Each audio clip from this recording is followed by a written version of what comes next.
phùm ba mà khi hạt chép vậy là nam tinh ngoài nam ti phù cắt phù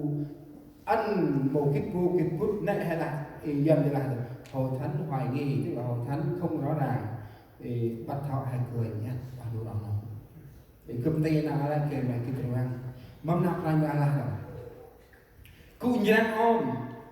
mầm phun bơ lò tây trình phun chiên nằm phù biết quét mặt mà vì là tầm trôm khăn vắng mà bằng chín tầm gan má so bì mà bằng chín so bì được hay xa mà là mô nạ hay xa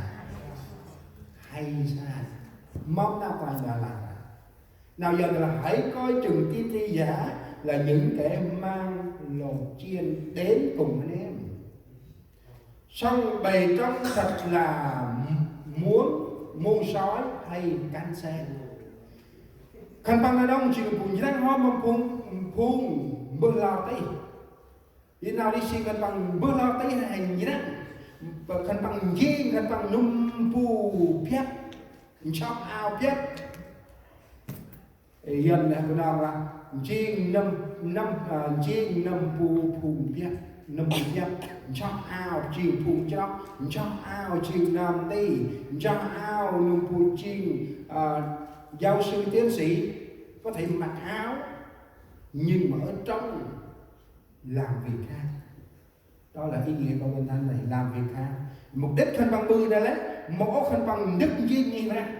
Mục đích họ làm như vậy không phải là để gây dựng hội thánh, mục đích chỉ là để phá hội thánh khác.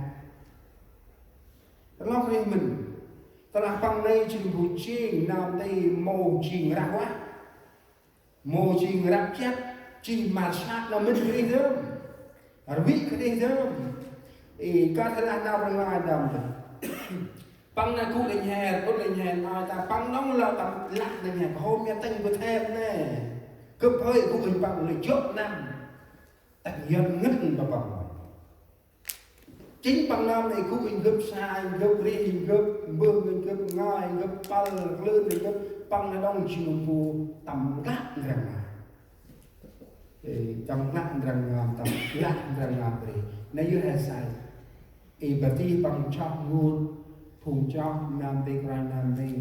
là tầm trong bằng chi mà bự ra như ra cân chỉ theo anh tâm đồ sân mà nào bằng ngoài của tôi là làm phun cật này chín prai món mà phải chín hay đặng chui ngoài về giờ lá thôi giờ lá phun cật này chín prai món tê chín phun cật cả nước cơm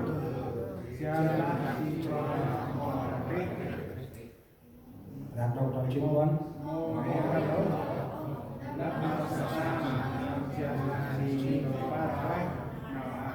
hay sao nào ngoài là ta là phùng cật này chiên rai mòn tí chiên phùng bác can ung đơm chàng là chiên rai mòn bạc tí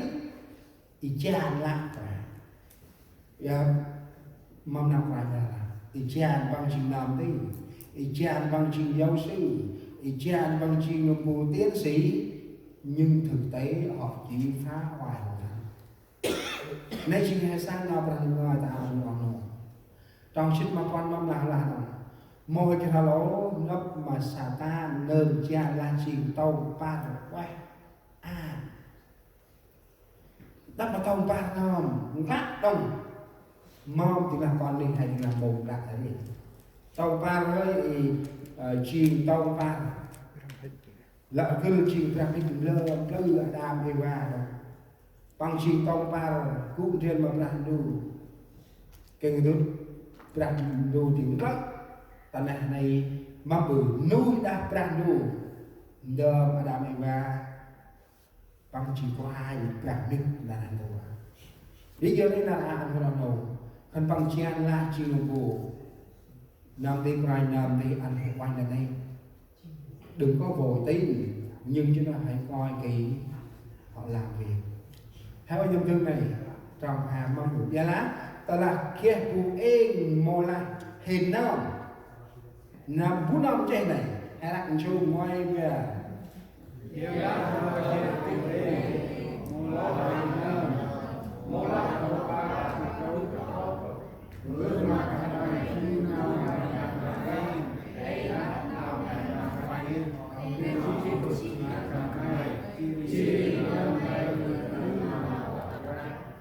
là yêu sinh hay sao nạp là này để là ta kia của em mà hình nó mà tòng bán bước nào mà qua em tu nào mà em ta ta hình bước cờ tí lên bước lâu trên bước là kết đó chỉ ra đây mang bự nào phải là này nào lấy chịu khư mà nào tạp ra tức là Chúa sẽ đùa xả những người đã xuyên tạc cái tin lành khác ngoài tin lành của Đức Christ. Một trình tương đương mà nó một trình vụ oan nhớ oan đi ra oan mình đây nào oan mình trình nào đây nhưng mà cái tai hại chính con người chúng ta làm lấy lời dùng Chúa sao có mọc lành ra thì bự chắc mỗi bự đây chỉ nào lành ra bằng mồm ạt chân cho tôi coi thì kia con tròn ấy chỉ một vụ anh ấy sẽ tới chơi hẹp quay trong Galati cái ông tôi hay ông mòn lại kia tôi ông mòn lại bằng ông của qua tầm nào ra ngoài bằng một chơi ông bằng một chơi đông là bu nam tanh hồi ở là hồi đi kia nào ta mà một sao mày cụm tay nó nào ra ngoài con em này là phần bằng lạ đặt nét tóc tao đi sọc ngồi là phần bằng ai chỉ rồi xuống ra thấy ngoài trong khác chơi xích lắc mà phần bằng mà bự mà nam phải là tầm nào là tờ lát kia phụ ấy mò là hình nó mò là tông phá tạ bự trâu bước mặt phần này chú nào mà quét ê đặt nào mà hệ nó bự chít mà phần này chỉ nằm này khư mà nào tạc ra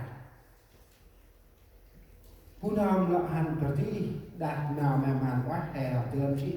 ngắt cho lăng mô thì khẩn bằng một cái nào tạo ra của chị này ấy chỉ trong sinh lạc mà nào gặp mòn của bao cả là phụ lạc do tay ngồi ao đi thì mà kia ta ma một sao mày nằm vài năm một sao lạc rồi ai chỉ nằm vài năm là thì bằng là cướp lại tí lúc nào rồi đó là cái làm cho mình lu mờ không còn thấy lễ thật ở trong này hãy cho tôi nghe mất bứ hay sao là mất bứ kê mà chơi tầm na tầm lắc ấy làm sao để thắng trong cuộc chiến này ông nói hay là ông nói mất bứ kê mà hay chơi tầm na tầm lắc hay xa ấp nặng ấp bay nặng ấp loi nặng ấp hao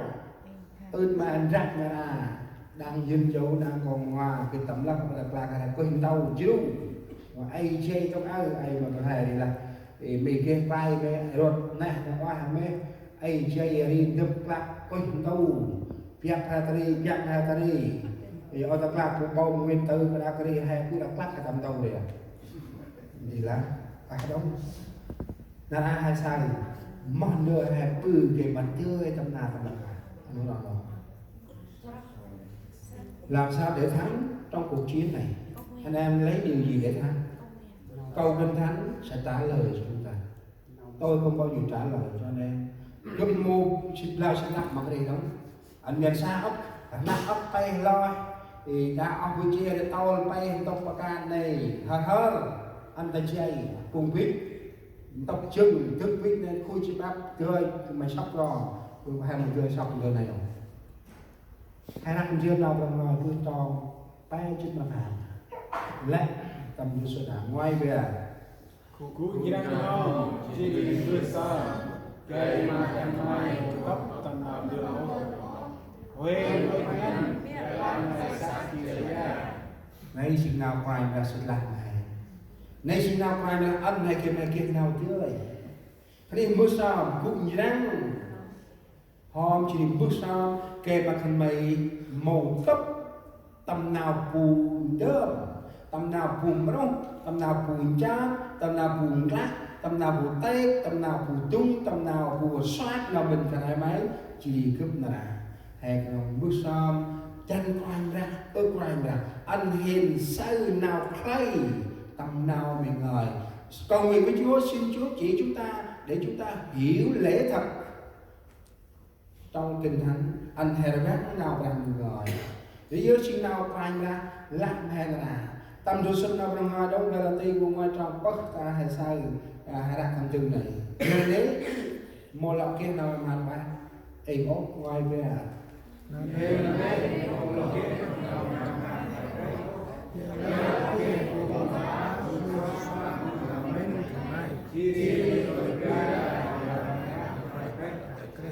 mong ca thành đồng nào càng ngoáy soát phụng em là soát nó mình này phía ích bự đây nào mà màn quá cả nay chuyện can phụng ích bự rai đi đặt đủ bằng nay chuyện nó phụng can đặt biết là làm đồ nấu em bước xóm em mua ngoài cái hạt tươi anh mày cũng nhang chuyện bước xóm nay chuyện cái mà hè màu tóc tầm nào cũng được đó là vũ khí để chúng ta chiến thắng là sự cầu nguyện. Dù chúng ta sóng gió bao nhiêu chiến thắng hay là thất bại, chính anh em là có dũng khí trong sự cầu nguyện mỗi ngày. Cầu nguyện cho gia đình, cầu nguyện cho hội thánh, cầu nguyện cho anh em chúng ta trong hội thánh này, đó là sự bảo vệ. Nên chúng ta hay ít mà nghĩ ra hay đua hay chiên bay quét mà tới là ông phù sa phù huyết phù công phù đơm chỉ một ngoái anh thấy bút sao ta bắt sáng bút sao mà nghĩ ra phù cho hè kèm hè tươi đã nào phù sa hè cứ phải bút trình nôm tu tầm lớp đã nào cho bút trình nôm tu tầm lớp là cho dân là cái ai là người đang tranh chiến với đức tin này bút trình nôm là anh nói ai là người dần là ai là người đang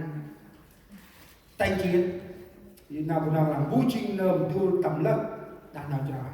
tỷ lệ là cái đã bự Eva để cái đấy là bự Samuel để cơ can gì ra và là hơi can ra cho cha Thomas cha Philip không phải